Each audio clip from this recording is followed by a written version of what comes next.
BBC Nepali सेवाको साँझ पखबाट गनी अन्सारीको नमस्कार। आज कार्यक्रममा पार्टी एकता जोगाउन भन्दै एमालेका दुई पक्षको कार्यदल सक्रिय, के नेपाल पक्षले ओली पक्षलाई गलाउनै खोजेको हो? कहाँ के असर पर्छ वा त्यस्तो असर परेको अवस्थामा हामी सहयात्रीको दृष्टिकोणबाट कसरी जान सक्छौँ भन्ने विषयमा विभिन्न दृष्टिकोणहरू भएका हुनाले साझा दृष्टिकोण बनाउने समस्या विद्यमान रहेको हो। गत 24 घण्टामा थप 2600 भन्दा बढीमा कोरोना भाइरस संक्रमण, 15 जनाको मृत्यु। अन्तर्राष्ट्रिय प्रसङ्गमा थप भूभाग कब्जा गर्ने सिलसिला जारी राखेको अफगान तालिबान समूहको दाबी। अनि पल्स रेट मेरो 210 जस्तो भयो होला कि लास्ट भयो, भूकम्प आए जस्तो, जमिनै टेका खुट्टै नरहे जस्तो होइन। एउटा पहिला शब्दमा कसरी बयान गर्यो होइन। टोकियो म्याराथनका लागि सुरुमा नाम दर्ता भएर पनि जान नपाएका खेलाडी गोपीचन्द्र पार्कीको अनुभवबारे कुराकानी। तर सबैभन्दा पहिला आजका प्रमुख विश्व समाचार। सञ्जय ढकालबाट समाचार सुन्नुहोस्। अफगान सरकारले अमेरिकी सेनाको फिर्तीका कारण आफ्ना फौज चापमा परेको स्वीकारेको छ, तर तालिबानले कब्जा गरेका क्षेत्र पुनः नियन्त्रणमा लिन आफू प्रतिबद्ध रहेको बताएको छ। राष्ट्रिय सुरक्षा सल्लाहकार हमदुल्ला मोहिबले अफगान सेना तालिबानतर्फ लागेका विवरणहरू अस्वीकार गरेका छन्। यसअघि अफगानिस्तानमा अमेरिकी सेनाले छाडेर गएपछि बाग्राम अखडा सम्हालेका एक सैनिक कमान्डरले अफगान अधिकारीहरूलाई थाहा नदिकनै अमेरिकी सेनाले मध्यरातमा उक्त अखाडा छाडेर गएको बताएका छन्। जेनरल असादुल्लाह कोहिस्तानीले बीबीसीलाई अफगान सेनाले उक्त अखाडा खाली गरिएको केही घण्टापछि मात्र थाहा पाएको बताए। अफगानिस्तानमा भित्रिएको 20 वर्ष पश्चात गत साता अमेरिकी सेनाले राजधानी काबुलबाट 40 किलोमिटर उत्तरमा रहेको सो अखाडा छाडेको थियो। यसअघि अमेरिकी सेनाले अफगान नेताहरूसँगको समन्वयमा उसले विभिन्न अखाडाहरूबाट आफ्ना सेना फिर्ता लगिरहेको बताएको थियो। यसबीच तालिबानले अफगानिस्तानमा आफ्नो नियन्त्रणमा तेज विस्तार गर्दै बितेको एक दिनमा थप 10 जिल्ला कब्जा गरेको छ। उनीहरूले आगामी महिना सरकारसँगको वार्तामा प्रगति हुने अपेक्षा राखेको बताएका छन्। संवाददाता योगिता लिमये भन्छिन्, तालिबानका प्रवक्ता जबिउल्लाह मुजाहिदले बीबीसीलाई अफगान सरकारको प्रतिनिधि समक्ष आफ्ना योजना पेश गर्ने बताए। सरकारले त्यसबारे कुनै प्रतिक्रिया दिएको छैन। संवाददाता योगिता लिमयेको भनाई। बेलारुसका राष्ट्रपतिका पूर्व प्रत्याशी भिक्टर बाबरिकोलाई घुस लेनदेन तथा सम्पत्ति शुद्धिकरणको मामिलामा दोषी ठहर गर्दै 14 वर्ष जेल सजाय सुनाइएको छ। बाबरिकोलाई गत वर्ष जुनमा राष्ट्रपति पदको चुनाव अगाडि पक्राउ गरिएको थियो। त्यतिखेर राष्ट्रपति अलेक्जान्डर लुकासेन्कोका उनी सबभन्दा प्रभावशाली प्रत्याशी थिए, तर लगत्तै उनलाई उम्मेद्वारबाट अयोग्य बनाइयो। तेल निर्यातकर्ता देशहरू उत्पादन बढाउने सहमति गर्न विफल भएपछि तेलको मूल्य सन् 2014 यताकै सबभन्दा उच्च बिन्दुमा पुगेको छ। अमेरिकाको एक मुख्य मूल्य सूचकमा प्रति ब्यारेल कच्चा तेल $77 पुगेको छ। सोमबार तेल निर्यातकर्ता देशहरूको कार्टेल ओपेक तथा उसका साझेदारहरूले गत वर्ष तिनले आपूर्तिमा गरेको कटौतीको निर्णय उल्ट्याउने छलफल त्यागेका थिए। कोभिड पछिको आर्थिक सुधारका माझ तेलको माग बढिरहेको बेला ओपेकको पछिल्लो कदम आएको छ। बीबीसीका आर्थिक संवाददाता एन्ड्रयू वाकर भन्छन्, ओपेक प्लस भनिने समूहभित्र युएईले आफ्नो निम्ति दीर्घकालमा थप उत्पादन गर्न सक्ने सहुलियत माग गरेका कारण आन्तरिक गतिरोध उब्जिएको छ। संवाददाता एन्ड्रयू वाकरको भनाई। ब्रिटेनका स्वास्थ्य मन्त्री सजिद जाविदले इङ्ल्यान्डमा यसै महिना कोभिड विरुद्ध लगाइएका सबै निषेधाज्ञाहरू खुकुलो पारिएपछि देशमा एक दिनमा 1 लाख संक्रमण हुन सक्ने बताएका छन्। अब देश अन्जान मार्गमा हिँड्न लागेको उनले बीबीसीलाई बताए। तर ब्रिटेनमा भइरहेको द्रुत खोप अभियानका कारण कोभिडले ग्रसित भएर अस्पताल जानुपर्ने वा ज्यान गुमाउनेहरूको संख्या भने घट्ने उनले बताए। सरकारका वैज्ञानिक सल्लाहकारहरूले तत्काल निषेधाज्ञाहरू खुकुलो पार्नु उच्च जोखिमयुक्त हुने बताइरहेका छन्। इन्डोनेसियामा सर्वाधिक दैनिक कोरोना भाइरस संक्रमण तथा मृत्यु भएको भोलिपल्ट उसले अक्सिजनको आपतकालीन आपूर्तिका निम्ति अन्तर्राष्ट्रिय मद्दतका निम्ति अपिल गरेको छ। जाकार्ताले सिङ्गापुर, चीन अनि अन्य देशहरू समक्ष मद्दत मागेको छ। त्यहाँ डेल्टा भेरिएन्ट फैलिएको कारण दिनको 50,000 भन्दा धेरै संक्रमण हुन सक्ने उसले चेतावनी दिएको छ। सोमबार त्यहाँ झन्डै 30,000 संक्रमित फेला परेका थिए भने 558 जनाको ज्यान गएको थियो। धेरै ठाउँमा अस्पतालहरू थेग्न नसक्ने अवस्थामा पुगेका छन्। मानिसहरू गम्भीर बिरामीलाई समेत घरमै उपचार गराउन चर्को मूल्य तिरेर औषधि र अक्सिजनको जोहो गर्दैछन्। र सोमबार एउटा स्कुलबाट 150 विद्यार्थी अपहरित भएपछि नाइजेरियाको उत्तरी कादुना राज्यका अधिकारीहरूले जोखिमयुक्त सबै स्कुलहरू बन्द गराउन आदेश दिएका छन्। सुरक्षा चौकीबाट आधा घण्टाभन्दा पर दूरीमा रहेका स्कुलहरू बन्द गराउनु पर्नेछ। यो बीबीसी नेपाली सेवा हो।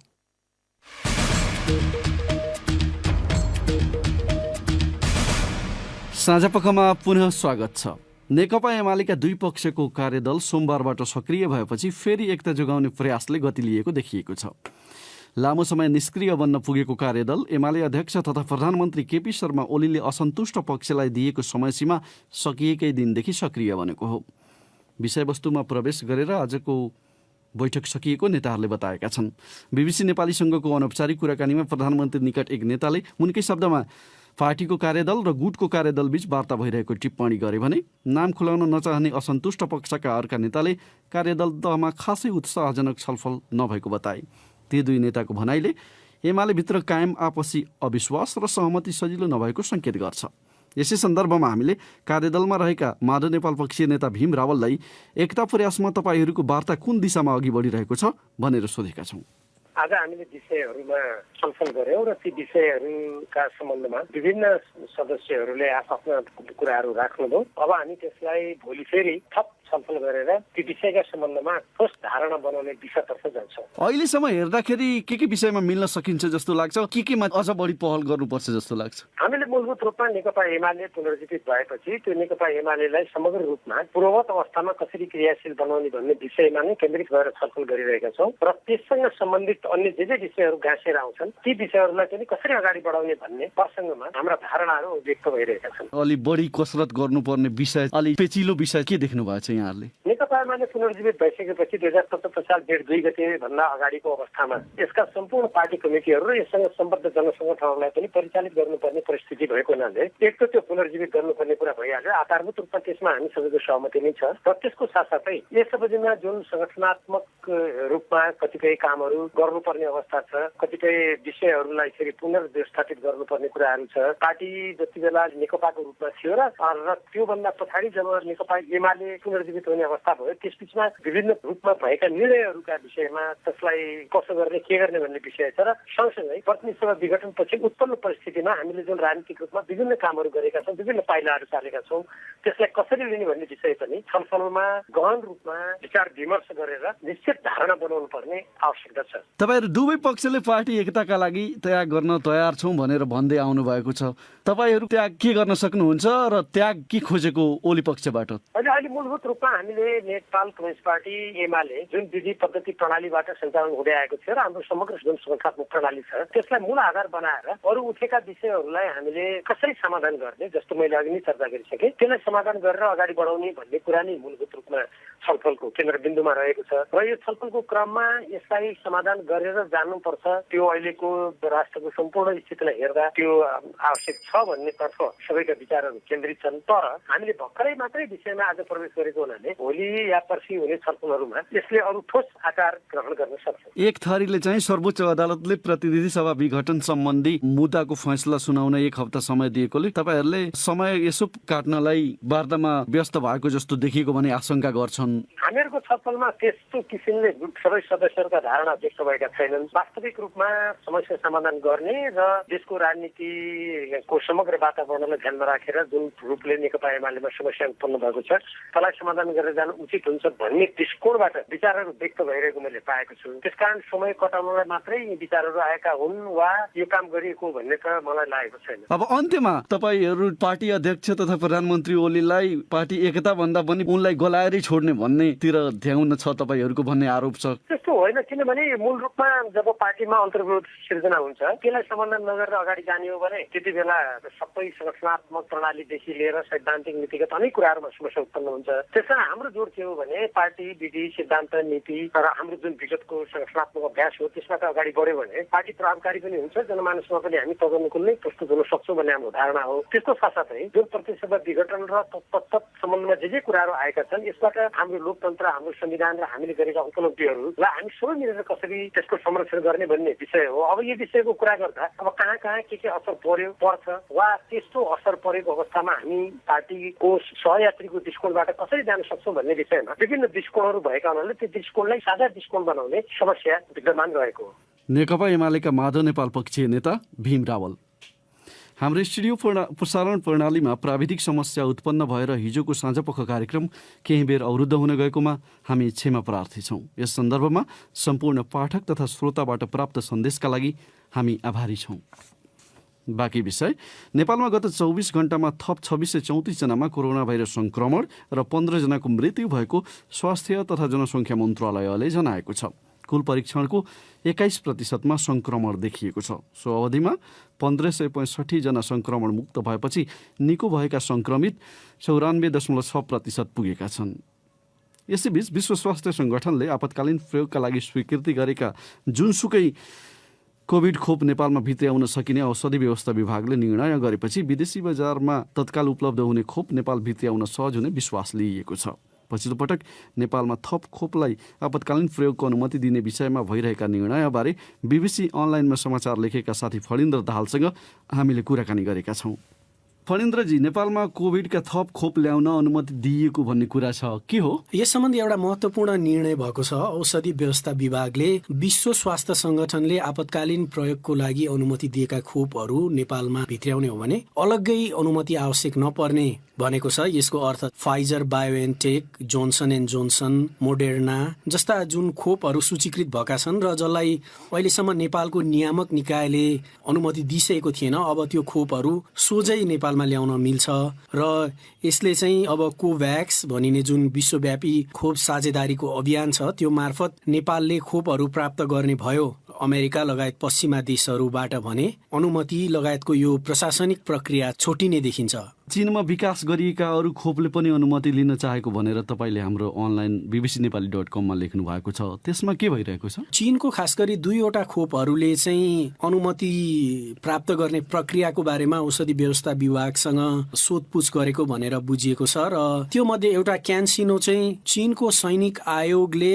आफ्नो देशको सेनाहरूको लागि प्रयोग गर्न अनुमति पनि दिएको छ। त्यो चीनको सैनिक स्वास्थ्य विज्ञान प्रतिष्ठान र चीनको एउटा कम्पनीले मिलेर विकास गरेको भनेर भनिएको छ। चीन बाहेक उक्त खोपले अर्जेन्टिना, चिले, हंगेरी, इक्वेडर, मलेसिया, मोल्डोभा, पाकिस्तान र मेक्सिकोमा आपतकालीन प्रयोगको अनुमति पाएको द न्युयोर्क टाइम्सले उल्लेख गरेको छ र त्यो खोप एउटै मात्रा लिँदा पनि हुने र लगभग 65% भन्दा बढी प्रभावकारी देखिएको भनिएको छ र विज्ञहरू चाहिँ 50% भन्दा बढी प्रभावकारी देखिएका खोपहरू यस्तो महामारीको समयमा एकदमै सहजै लाउँदा हुन्छ भनेर भनिरहेका छन्। यो बाहेक अर्को चीनमा नै अहिले तेस्रो चरणको परीक्षणमा रहेको खोपले पनि आपतकालीन प्रयोगको अनुमति पत्र लिने प्रक्रियाको बारेमा बुझ्न आएको भनिएको छ। तर नेपालले चाहिँ कुनै पनि देशको नियामक निकाय वा विश्व स्वास्थ्य संगठनले अनुमति दिएको खोपहरूलाई मात्र आपतकालीन प्रयोगको लागि अनुमति दिएको छ। त्यो परीक्षणमै रहेको भएर त्यसमा चाहिँ खासै कुरा अघि नबढेको बुझिन्छ गनिजी। फणिन्द्र दाहाल, खोपकै बारेमा तपाईँहरूले पठाएका प्रतिक्रिया सुनौँ। साथीहरू सञ्जय ढकाल र सृजना श्रेष्ठबाट। आजदेखि भेरोसेल खोपको दोस्रो मात्रा दिन शुरू गरिएको छ। नेपालले चीनबाट खरिद गरेको खोप पनि असार 24 गतेदेखि आउन शुरू हुने र खोप कार्यक्रमले गति लिने सरकारले दावी गरेको छ। यो अवस्थामा नेपालको कोभिड खोप कार्यक्रमप्रति तपाईँको धारणा के छ भनेर हामीले सामाजिक सञ्जालमा राखेको प्रश्नको हामीलाई थुप्रै जवाफ प्राप्त भएका छन्। तीमध्ये केहीलाई हामीले यहाँ समेटेका छौं।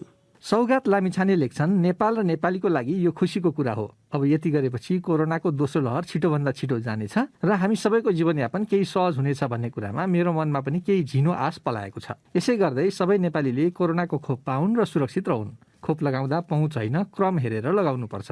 खोपको पहुँच सबै नेपालीले छिटोभन्दा छिटो पाउनुपर्छ अनि मात्र लकडाउन खुकुलो पार्नुपर्छ, नत्र कोरोनाको तेस्रो लहर आउँदैन भन्न सकिन्न। इन्द्र कुमार श्रेष्ठ भन्छन्, अन्य देशमा कोभिड नियन्त्रणका लागि खोपलाई पहिलो प्राथमिकता दिएर जनताले खोप पाइसके। हामी कहाँ भने सत्ताभित्रका दल बाजाबाज गर्दै र कमिसनको हिसाब गर्दैमा व्यस्त छन्। ढिलो गतिमा भित्र्याइने खोप कहिलेसम्ममा सम्पूर्ण जनताले पाइसक्लान् भन्ने चिन्ता लागेको छ। तिलक राणाको भनाइ छ, खोप पनि कहिले कुन देशबाट कहिले कुन देशबाट ल्याइन्छ अनि कुन देशले दिन्छ भनेर मौका हेर्छ सरकारले। कतिको विश्वासिलो हो तथ्य प्रमाण भने केही छैन। पहिला कस्तो व्यक्तिहरूलाई दिने यी सब बिना योजनाको झारा टार्ने काम मात्र भइरहेको छ। भोलानाथ सुवेदीको सुझाव छ, खोप आएर लगाउन पाउँदा खुसी मान्नु नै पर्छ, तर खोप लगाउन पुगेकाहरूको शास्ति भनिसाध्य छैन। आज दुई स्थानको अवस्था हेर्दा कोरोना नियन्त्रण भन्दा विस्तार गर्ने मात्र देखियो। खोप लगाउनु अगाडि राम्रो व्यवस्थापन गर्नुपर्छ। राजेन्द्र सुब्बा भन्छन् पहुँचको आधारमा नभई आवश्यकताको आधारमा अहिले कमाएर भरे खानुपर्ने बाध्यता हुने समूह, सार्वजनिक यातायातका कर्मचारी, व्यापार व्यवसायमा संलग्न मानिसहरू, शिक्षक तथा विद्यार्थीहरूलाई खोप दिनुपर्छ र अब आउने खोपको न्यायोचित वितरण गरिए कोरोनाको समस्या न्यूनीकरण गर्न ठूलो सहयोग पुग्थ्यो। यसमा सरकारको ध्यान पुगोस्, खोप पहुँचको आधारमा वितरण नहोस्। हुने खानेले भन्दा हुँदा खानेले यो सरकार मेरो पनि अभिभावक हो भन्ने महसुस गर्न पाउन्। सुशीला सिलवाल भन्छिन् स्वास्थ्य मापदण्ड अनुसार उमेर समूह, बढी जोखिममा काम गर्ने व्यक्तिहरू पहिलो प्राथमिकतामा पर्नुपर्छ। पहुँचवालाहरूको सोर्सफोर्स लगाएर खोप लगाउने काम कोहीबाट पनि नहोस्। पालो कुर्नुपर्छ, ढिलो छिटो सबैको पालो आउँछ। बलेन्द्र ओली लेख्छन् नेपालमा खोप उत्पादन नभए पनि बाहिर देशबाट खोप आउनु र नेपाली जनताले खोप लगाउन पाउनु सरकारको एकदमै सकारात्मक कदम हो। जनताको सुरक्षाको ग्यारेन्टी सरकारले लिनुपर्छ। सम्पूर्ण नेपालीले खोप पाउनुपर्छ र कोभिडबाट सुरक्षित भएको महसुस सम्पूर्ण नेपालीलाई हुनुपर्छ। प्रिया लामिछाने भन्छिन् कोरोनाको खोप समयमा नै लगाइदिनु सरकारको दायित्व हो, किनकि अहिलेको विषम परिस्थितिमा सरकार र सरोकारवाला निकायको सम्पूर्ण ध्यान कोरोना रोकथाममा हुनुपर्छ। उच्च जोखिम भएका स्थानहरूमा खटिरहेका व्यक्तिहरूलाई पहिलो प्राथमिकता दिनुपर्छ।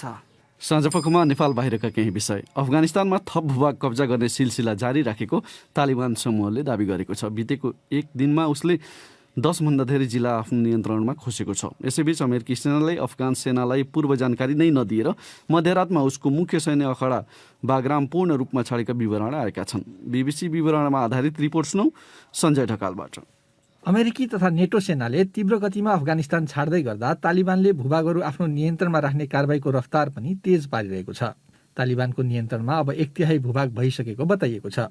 अमेरिकी सेनाले भने 2 दशकसम्म अफगानिस्तानको सैन्य कारबाही सञ्चालन गर्दै आएको मुख्य केन्द्र आधारातमा छाडेका विवरणहरू आएका छन्। बागरामका नयाँ कमान्डर जनरल असादुल्लाह कोइस्तानीले बीबीसीसँग कुरा गर्दै शुक्रबार मध्यरात 3 बजेतिर अमेरिकी सेनाले उक्त अखाडा खाली गरेको बताए, तर त्यो जानकारी उनले घण्टौँपछि मात्र पाएको पनि बताए।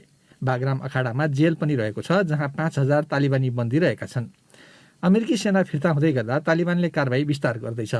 जनरल कोइस्तानीले उनीहरूले तालिबानले अब बागराममा हमला गर्ने ठानिरहेको पनि बताए।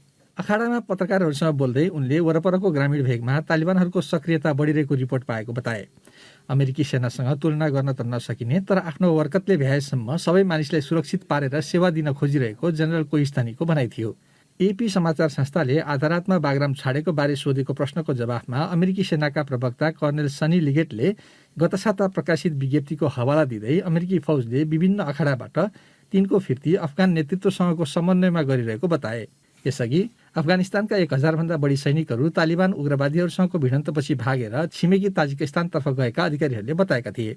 अफगानिस्तानमा हिंसा चर्किएको छ र हालैका दिनमा तालिबानहरूले देशको उत्तरी भेगमा कब्जा गर्ने कार्यमा उल्लेख्य उपलब्धि हासिल गरिरहेको बताइएको छ। 20 वर्षपछि अमेरिका, युके र गठबन्धन सैन्य त्यहाँबाट फिर्ता जान थाल्दा भिडन्तहरूमा वृद्धि भएको देखिएको छ।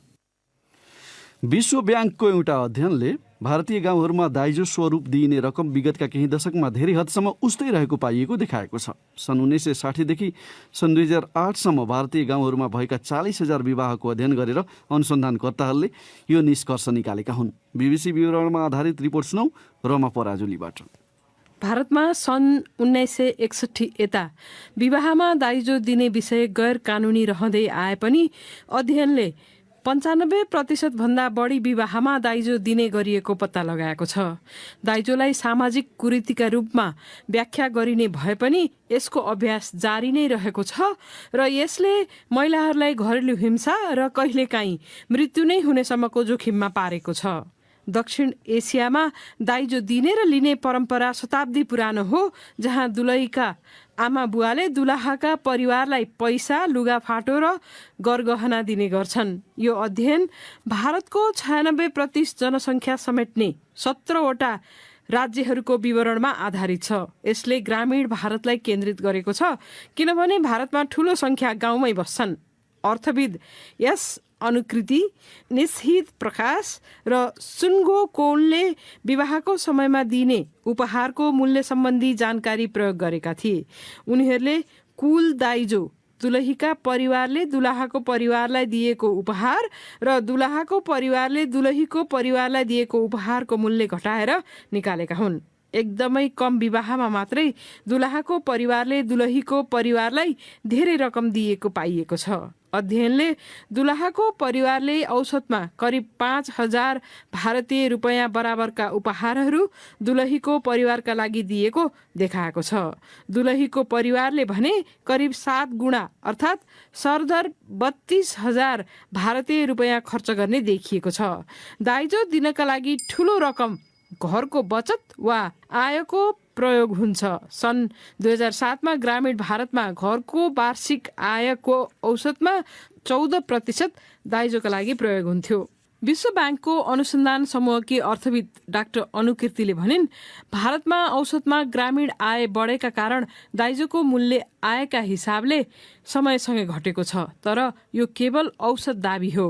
घरको आयसँग दाइजोको तुलना कस्तो छ भन्नका लागि प्रत्येक घरको आय हेर्नुपर्छ र त्यसका लागि घरको आय र खर्चको तथ्याङ्क आवश्यक पर्छ। तर हामीसँग त्यस्तो तथ्याङ्क उपलब्ध छैन, उनले भनिन्। सन् 2008देखि अहिलेसम्म भारतमा धेरै परिवर्तन भइसकेको छ। तर अनुसन्धानकर्ताहरू भने दाइजो दिने अभ्यासमा त्यति धेरै परिवर्तन आउने नदेखिएको बताउँछन्। कुनै नाटकीय परिवर्तन वा विवाह बजार कानुन, महिला पुरुषको सम्पत्ति र महिलाको श्रम बजारको परिणाम बिना त्यस्तो परिवर्तन नहुने देखिएको उनीहरूले बताएका हुन्। अध्ययनले भारतका सबै मुख्य धार्मिक समूहमा दाइजो प्रचलित रहेको पत्ता लगाएको छ।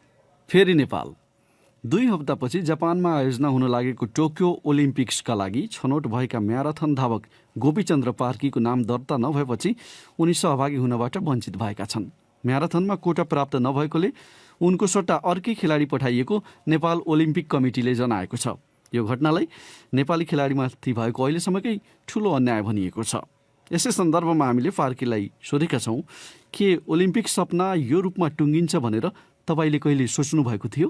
अनि यो त सोच भन्नाको बाहिर हो र यस्तो कसैले पनि सोच्न नि सोच्दैन, यस्तो कसैलाई हुन पनि हुँदैन। यो त पहिलोचोटि साथी इतिहासमा पहिलोपटक भएको हो। तपाईँ ओलम्पिकमा नजाने जुन निश्चित भयो त्यो थाहा भएपछि तपाईँलाई कस्तो लाग्यो? जब मेरो कोचले भन्नुभयो नि, कोचले भनेपछि त म भन्छु नि मेरो हात जिरिङ भयो होइन। कहिलेकाहीँ तपाईँले यस्तो अप्रिय घटना घट्दाखेरि त्यो महसुस गर्नु भएको होला। यी शुभ मन धक धक धक धक धक भयो क्या। जस्तो ट्रेनिङ स्पिड ट्रेनिङ गर्दाखेरि पल्स रेट मेरो 180 पुग्छ नि, यो लगभग 210 जस्तो भयो होला कि। लास्ट भयो, भूकम्प आए जस्तो, जमिनै टेका खुट्टै नरहे जस्तो होइन। एउटा पहिला शब्दमा कसरी बयान गर्यो होइन। अनि आफूले आफूलाई चाहिँ कसरी सम्हाल्नु भयो नि? सबैभन्दा पहिला आफूले आफूलाई सम्हाल्नुपर्छ कि जीवन सोचे जस्तो चाहिँ छैन। कहिलेकाहीँ के हुन्छ भन्दाखेरि सोचे भन्दा बाहिरको घटना हुन्छ, त्यो घटनालाई फेस गर्न सक्नुपर्छ। जसले फेस गर्न सक्दैन त्यो अप्रिय घटना हुन्छ। हामी चाहिँ अहिले स्पेसल फोर्सतिर ट्रेनिङ पनि गरेको धेरै कुराहरू त्यहाँबाट नै हामीले सिकेका छौँ कि जस्तो सुकै परिस्थितिमा पनि आफूलाई चाहिँ पहिला बचाउन सक्नुपर्छ। अथवा हाम्रोमा सर्भाइभल भन्ने हुन्छ क्या, केही नखाँदा पनि बाँच्न सक्नुपर्छ, जस्तो सुकै परिस्थितिमा पनि लड्न सक्नु भन्ने त्यो कुराले पनि अलिकति मोटिभेटेड छु। टोकियो ओलम्पिकको लागि कति मेहनत गर्नु भएको थियो तपाईँले? मेरो व्यक्तिगत हिसाबमा चाहिँ 2 वर्ष अगाडिदेखि नै, आधिकारिक रूपमा चाहिँ 8 महिनादेखि। महामारीको कारणले गर्दाखेरि मान्छे बाहिर निस्किन्थेन।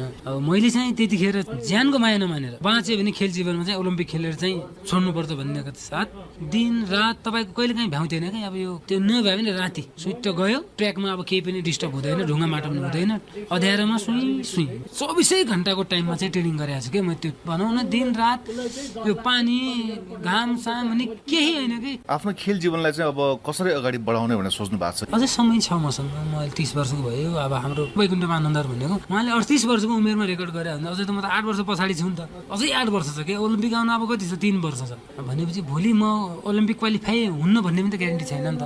क्वालिफाई पो गरेर जान्छु कि भनेको तपाईँको अर्को ओलम्पिक चाहिँ म छनौट भएरै जान्छु भन्ने खालको एउटा अठोट लिनु भएको? मैले त्यो अठोट मैले लिइसकेको छु। वाइल्ड कार्ड युनिभर्सिटी इनका ती जो प्रेस विज्ञप्ति जारी गरे एउटा मलाई कमजोर देखाइयो। अब टार्गेट के छ भन्दाखेरि पहिलो कुरा त ओलम्पिक क्वालिफाई गर्न चाहन्छु होइन। तर क्वालिफाई गर्नको लागि यो सशस्त्रको जागिरीले 20-25 हजारको तलबले काठमाडौँसम्म रेन्टमा बसेर यो क्वालिफाई त यो कसैले पनि गर्न सक्दैन। यसको लागि त आर्थिक चाहिन्छ। टोकियो ओलम्पिकमा छनौट हुनको लागि चाहिँ तपाईँको खर्च कहाँ कहाँ भयो? सुजमै गयो, लगभग मेरो 5-6 जोड सुज आयो। त्योभन्दा अगाडि लगभग 5-6 जोड मैले युएसएबाट मगाएँ। स्पाइक डाइटलाई पर्छ।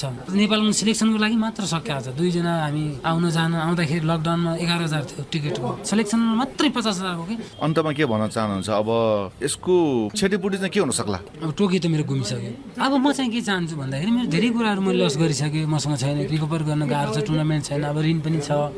कम्तीमा पेरिसको लागि स्कलरसिपमा पारिदिएर ओलम्पिक खेल्ने वातावरण मिलाइदियो भने त मैले खेल्ने एउटा मोराल हुने हो नि त। त्यही भएर अब चाहिँ खेल्ने वातावरण मिलाइयोस्, मैले जे भोग्यो अरूले भोग्न नपरोस्, यस्तो कालो दिन कुनै पनि खेलाडीको जीवनमा नआओस् भन्न चाहन्छु। टोकियो म्याराथनका लागि सुरुमा नाम दर्ता भएर पनि जान नपाएका नेपाली धावक गोपीचन्द्र कार्की साथै निरञ्जन राजवंशीसँग कुरा गर्दै आज मङ्गलबार अब प्रस्तुत छ सकारात्मक प्रयासबारे चर्चा गरिने साप्ताहिक विकल्पको बाटो।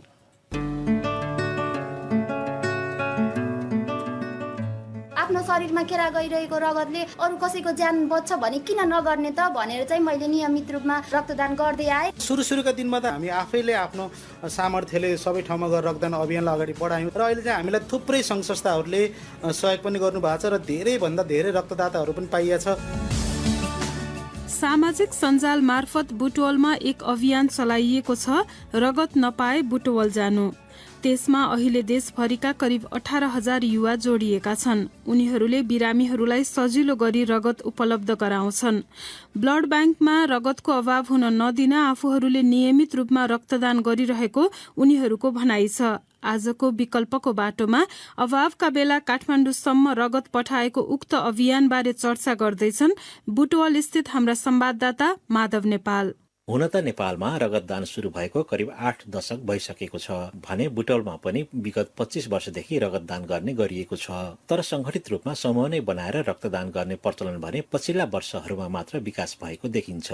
2072 सालको भूकम्पको बेला धेरै घाइतेहरूका लागि रगतको आवश्यकता पर्ने अवस्था आउन सक्छ भन्दै बुटवलका केही नियमित रक्तदाताहरूले रक्तदान कार्यक्रम राखे। उक्त रक्तदान कार्यक्रममा अपेक्षा गरे भन्दा बढी रगत संकलन भएपछि रक्तदान गर्नेहरू उत्साहित भएर सामाजिक सञ्जाल मार्फत अभियान सुरु गरे, रगत नपाए बुटवल जानु, जुन अभियानको नेतृत्व गर्दै आएका छन् कृष्ण चौहानले। भूकम्प गएको समयमा हामीले काठमाडौँलाई रगत अभाव नहोस् भनेर बुटवलबाट एकै दिन 315 युनिट ब्लड कलेक्सन गरेर पठाएका थियौँ र त्यो दिन हामीले छोटो समयमा त्यति धेरै कलेक्सन गरेको हुनाले अब बुटवल एउटा रक्तदाताको हब बन्न सक्छ र यो रगत नपाए बुटवल जानु भनेर हामीले प्रमाणित गर्न सक्छौँ भनेर हामीले अभियान चलायौँ। त्यसयता यो अभियान मार्फत हरेक महिना रगत संकलन गरिँदै आएको चौहान बताउँछन्। हामीले यहाँका रक्तदाताहरूलाई संगठित गरेर हरेक रक्त समूहका व्यक्तिहरूलाई समावेश गरेर हामीले प्रत्येक महिनाको अन्तिम शनिबार रक्तदान कार्यक्रम राखेर आज झन्डै 20,000 भन्दा धेरै रगत तथा रक्तदाताहरू हामीले ब्लड ब्याङ्कलाई हस्तान्तरण गरिसकेका छौँ। यो अभियानमा जोडिएका सयौं रक्तदाता मध्येकी एक हुन् सिया गेवाली।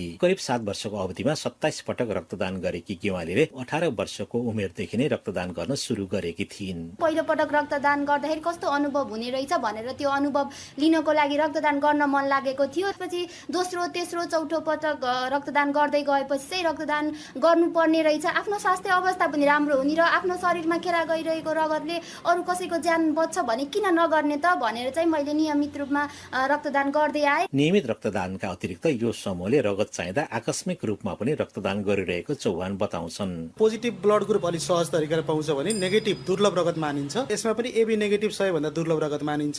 दुर्लभ रक्तदाताहरूलाई हामीले यो औपचारिक कार्यक्रमहरूमा उहाँहरूलाई ब्लड डोनेसन गराउँदैनौँ र जति बेला बिरामीलाई ब्लड आवश्यक पर्छ त्यति बेला नै हामीले व्यवस्थापन गर्न सक्छौँ। झन्डै हामीले 300+ नेगेटिभ ब्लड डोनरहरू हामीसित उपलब्ध हुनुहुन्छ। त्यो 300+ ले रूपन्देहीलाई पनि धानेको छ, प्लस चितवन लगायत अन्य सहरहरूमा पनि दुर्लभ रगत पाइएन भने हामी बुटवलबाट सहज तरिकाले व्यवस्थापन गर्दै आएका छौँ। सुरुमा रक्तदान गर्न मानिसहरू अप्ठ्यारो मान्ने गरेको भए पनि निरन्तरको प्रयासपछि अहिले त्यस्तो समस्या नदेखिएको चौहान बताउँछन्। सुरुका दिनमा त हामीले रक्तदान नगरेका व्यक्तिहरूलाई रक्तदान गर्नुपर्छ भनेर बुझाउन धेरै गाह्रो भयो। सहयोगी सङ्घ संस्थाहरू पनि भएन। हामी आफैले आफ्नो सामर्थ्यले सबै ठाउँमा गएर रक्तदान अभियानलाई अगाडि बढायौँ, सबैलाई बुझायौँ र अहिले चाहिँ हामीलाई थुप्रै सङ्घ संस्थाहरूले सहयोग पनि गर्नुभएको छ र धेरैभन्दा धेरै रक्तदाताहरू पनि पाइएको छ। रगत निशुल्क दान गरिने भए पनि विभिन्न स्वास्थ्य जाँचको नाममा ब्लड ब्याङ्कहरूले बिरामीहरूसँगबाट प्रति पोका कम्तीमा 700 रुपियाँ लिँदै आएका छन्। यो अभियानमा सहभागी युवाहरूले रगत निशुल्क हुनुपर्ने तथा सरकारले व्यवस्थित ब्लड ब्याङ्कहरू बनाउनु पर्ने आवाज पनि उठाउँदै आएका छन्।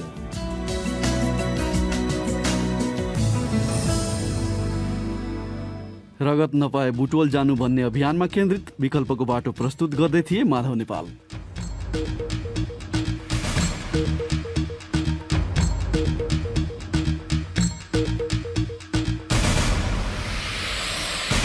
यसका साथै बीबीसी नेपाली सेवाको साँझ पख यही सकिन्छ। भोलि बिहान 7:15 बजेसम्मका लागि हामी सबैलाई बिदा दिनुहोस्। नमस्कार।